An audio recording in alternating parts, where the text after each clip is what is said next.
Feriel Ferrad. Bonjour Feriel, très content de t'avoir parmi nous. Ravi d'être ici avec toi. On t'a écouté de façon brillante là sur la conférence précédente.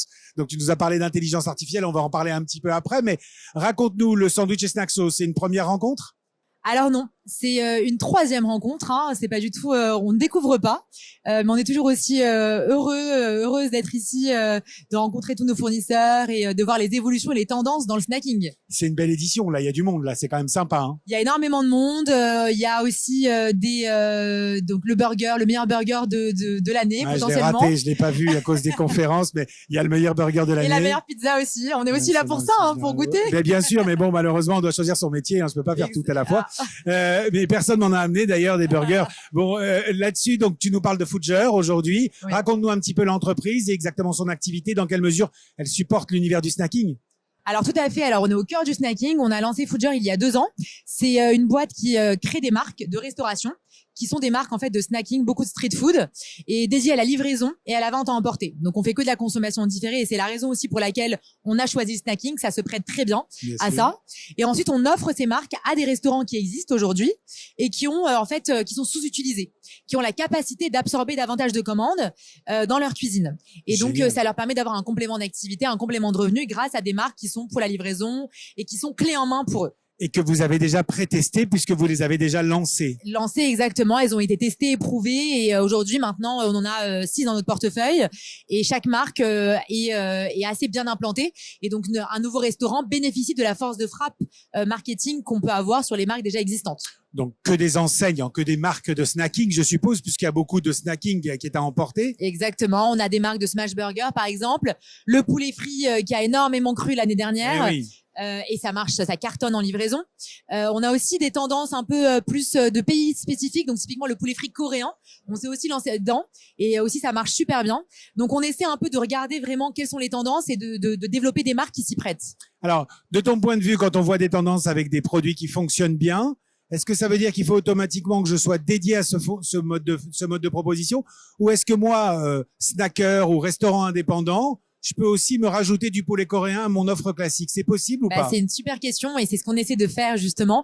On va chercher des restaurants qui ne font pas ça aujourd'hui, et on va leur proposer de rendre leur cuisine comme une multi-cuisine avec des marques à l'intérieur, pas qu'une seule marque.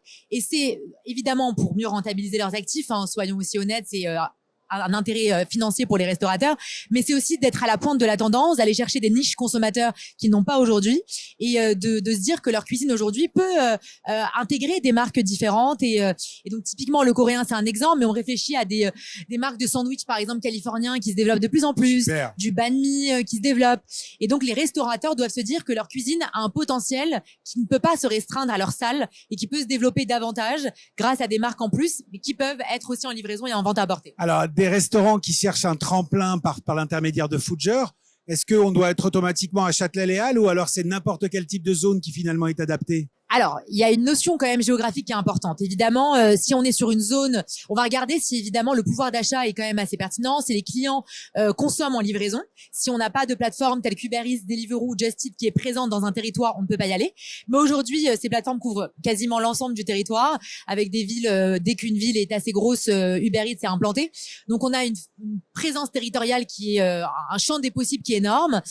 Donc dès lors qu'on a ça, on peut se dire que tout est possible. Qu'un restaurant qui a une plateforme et qui dans une zone avec un pouvoir d'achat qui est assez intéressant, on peut y aller avec un concept street food. Super. Donc on se met pas forcément d'œillères. On a démarré par Paris évidemment parce que c'est quand même plus simple, mais aujourd'hui on est dans le 91, dans le 93, on est dans plein de zones en banlieue parisienne, et on va se développer en province. C'est nos prochaines étapes.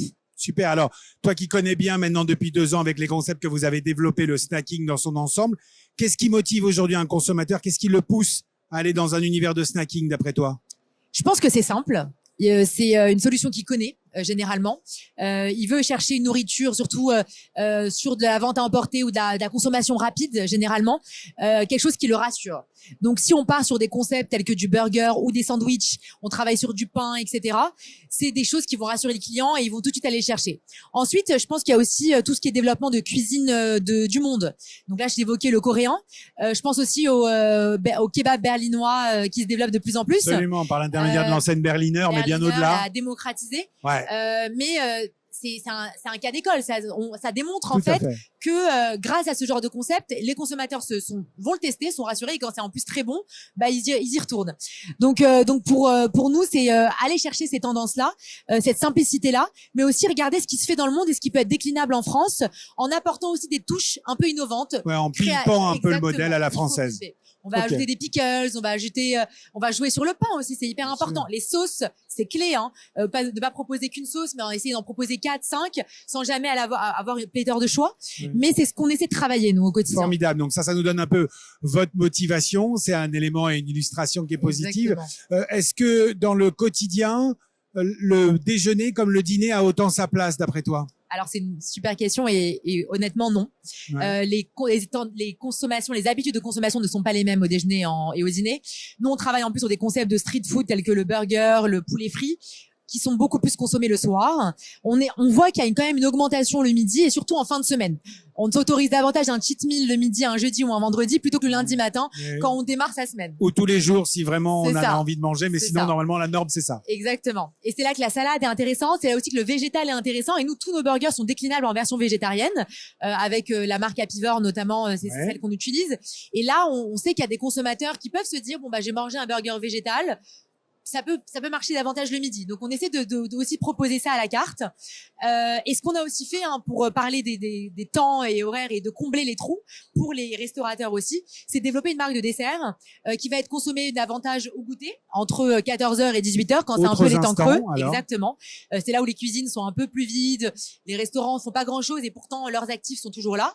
Donc on a développé une marque nous 100% dessert pour justement combler ces heures creuses. Alors maintenant que tu as quand même rencontré un certain nombre de restaurateurs, que tu as développé un certain nombre de concepts, ou du moins au sein de Foodger que vous avez développé tout ça, qu'est-ce que vous pouvez donner comme conseil à un restaurateur qui est un peu dans la tourmente, sur lequel le prix a un petit peu baissé en termes de vente, sur lequel il rencontre des difficultés parce qu'il fait un peu de tout dans un contexte de snack? C'est quoi les conseils principaux que tu donnes avant, bien entendu, d'essayer de proposer vos solutions? Je pense que d'abord se refocaliser. J'ai parlé du concept multimarque, mais ça nécessite d'abord, comme en préambule, d'avoir bien une marque implantée, une première marque à l'implanter, qui est de qualité, qui a aussi généré une clientèle de base. Donc, je pense déjà se focaliser sur un premier concept avant de se diversifier. Ensuite, d'utiliser tous les outils qui sont aussi à nos dispositions. Les outils marketing, il y a des plateformes aujourd'hui qui permettent en fait aux restaurateurs de comprendre davantage comment être bien référencé sur Google. C'est essentiel. C'est essentiel. Si on n'est pas référencé aujourd'hui sur Google avec des mots-clés, on n'existe pas. Et pas uniquement sur Google, sur TripAdvisor, tous les sites de référencement. Les réseaux sociaux aussi, évidemment. On peut à la fois avoir une page, évidemment, mais aussi utiliser des influenceurs, pas forcément que des gros influenceurs. Les micro-influenceurs fonctionnent très bien. Donc ça, c'est la deuxième étape. C'est de se dire, je vais investir dans mon marketing et je vais aussi essayer d'avoir des plateformes qui vont gérer ça pour moi. La réponse aux avis aussi derrière, pour fidéliser. Réagir. Exactement. On va réagir, on va fidéliser une clientèle qu'on a déjà acquise potentiellement. Et donc, c'est clé de bien répondre aux consommateurs et de répondre aussi s'ils sont mécontents, pas uniquement si tout va bien. Et aussi essayer de les pousser à répondre. Il y a des solutions aussi qui aident à pousser les consommateurs à répondre. Donc ça, c'est un troisième levier qui est une clé, c'est d'écouter son consommateur. Et enfin, une fois qu'on a bien compris ça, on peut aller diversifier, chercher de nouveaux concepts, de diversifier sa carte, chercher de nouveaux concepts et implanter, pourquoi pas, de nouvelles marques qui sont clés en main pour générer davantage, si on le peut, dans sa cuisine. Formidable. Écoute, c'était vraiment très intéressant. Tu as eu la bonne démonstration qu'en fait, toutes les générations maintenant sont complètement connectées avec le snacking et vous vous connectez par rapport aux attentes des restaurateurs. On attend de belles nouvelles de Foodger et merci en tout cas pour ta participation. Merci à toi, ravi d'être venu. Merci.